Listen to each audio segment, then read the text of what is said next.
Got a box opening here of a attachment for the mill.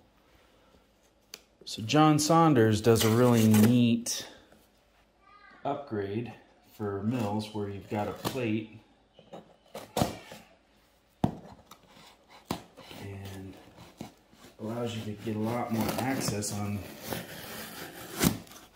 what you're able to do. So in here, got our list, looks like got a nice little magnet here showing their unique clamp, and it allows you to clamp large materials all the way across your vise. So I purchased the dual station modular vise.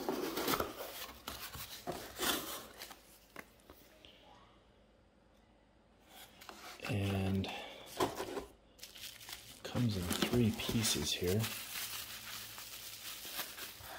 So that's one of the edge, or the outside, no, I think that's a stationary piece. It's a centerpiece. So this is where you'll put in your jaws, and then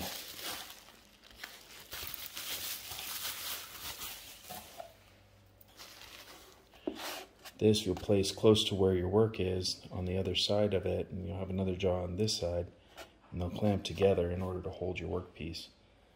And it holds with, I think, less than 150 thousandths of material. So you can place this, as you can see down here, the box has got a plate in the bottom. You can hold a piece as wide as the plate or as close as you need to. So your vise is very modular. It works super, super well. So I'm really excited to get going on one of these from my mill. And I have a tiny Taig mill, so this is the hobby version, which it really says a lot for John to be supporting the hobbyist and the home shop machinist. These are some sacrificial blocks where you can just cut out your material and clamp it. So I've got a couple of those kits. And got some pins and miscellaneous hardware in here that comes along with it. These are all the fun attachments here. So here we got some nice little pins. So these can screw into any point, so you can clamp against that. Got another advertisement piece there. These are some of the Mighty Bite clamps, and let's see here, real small holding area. It's a little hard to see.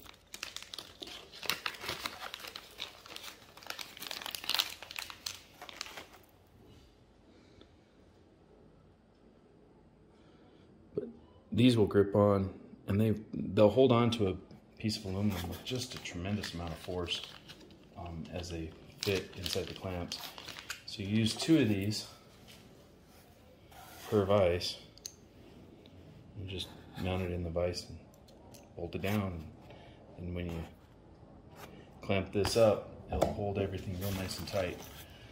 This is another version. This is John's method that he brings to the home shop machinist, but this one's got teeth all along this edge, and it's reversible, and you can clamp smooth with that edge. So on your final, you can use that side to do your finishing passes. And these are more of the same, just you need more than one piece for that. And for the dual, you need quite a bit. And then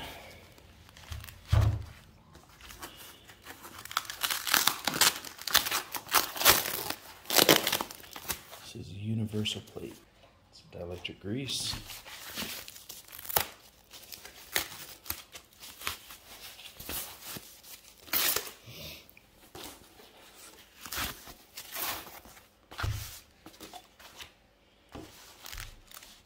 There.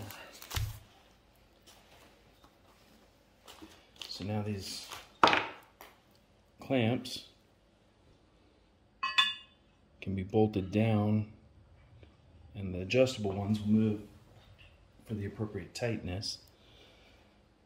Mighty Bite in there. You can clamp down. And this one you can place wherever you want, and it'll fit between the holes, and I think you can pin it as well. It's a little bit slotted in the one direction and allows you to, I think, get it adjusted just right. But it pulls in actually some really tight tolerances. So my brother-in-law uses the big version of this, which he gets amazing results out of this. So anyway, and then here's the other jaw. Fit.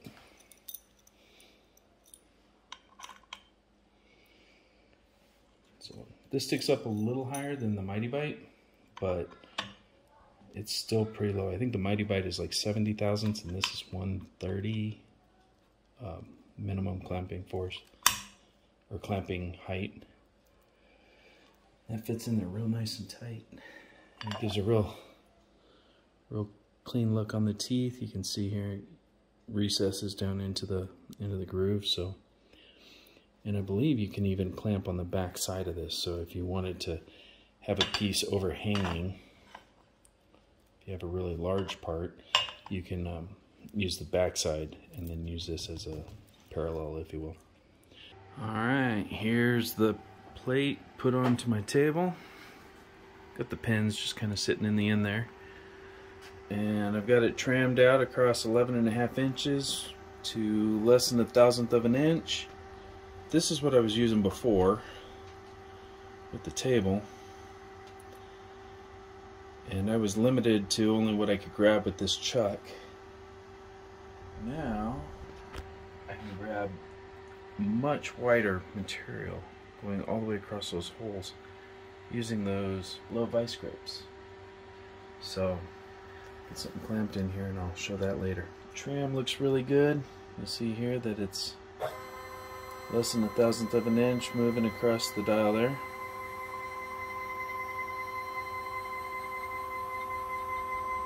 I don't know why that's so satisfying, but it is.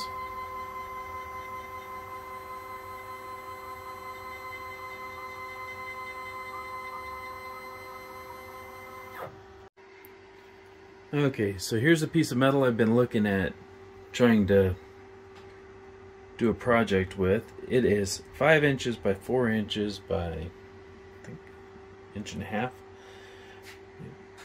that's about 1.5 inches. But I want you to see how this chuck grabs it. I believe it's 130 thousandths on the side there. Got a little bit of a standoff, but you basically can use the chuck like a parallel. Since I bought the dual chuck, this one just mounts to the table. It centers with these tapered screws heads on this end, so that helps center this center jaw chuck. And I've got another chuck here that I can place however I wish to hold another piece. So it makes it super easy for doing dual operations on your parts.